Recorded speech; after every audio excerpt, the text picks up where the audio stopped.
हमारा ये ब्राह्मण जीवन सर्वश्रेष्ठ जीवन है,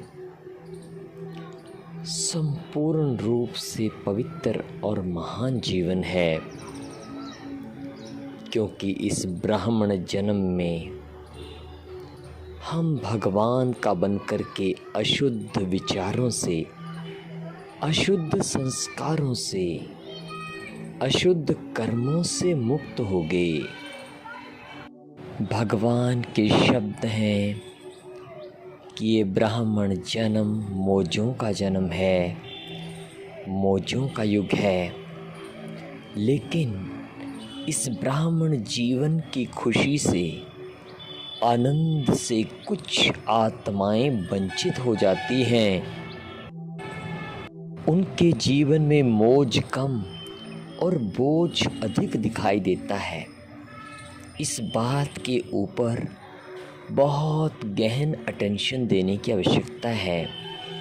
बाबा ने हम सबको एक बात कही है, एक बात पक्की कर लो, अगर इस जीवन का संपूर्ण सुख और आनंद लेना है तो किसी के भी पाठ को देख करके ना हैरान होने की आवश्यकता है, ना परेशान होने की आवश्यकता है, ना उदास होने की आवश्यकता है।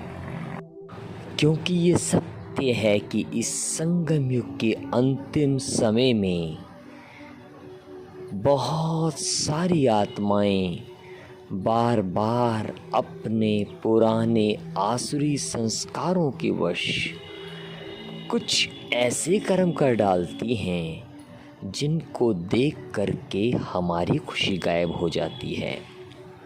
और दूसरा, ये अटेंशन रखें कि जिस तरह से रास्ते पर सफ़र करते करते हम कहीं जब फिसलने लगते हैं तो दूसरों का ध्यान खिंचवाते हैं कि यहाँ फिसलन है, तुम संभल करके आना। उसी तरह से इस ब्राह्मण जन्म में अगर कोई फिसल रहा है, अर्थात मर्यादाओं से वंचित होकर के माया की दुनिया में जा रहा है, तो हम उसे देख करके नफ़रत ना करें, लेकिन खुद को संभालें, सीखें कि हमें उस फिसलन से बचना है और संपूर्ण बनना है। ओम शांति।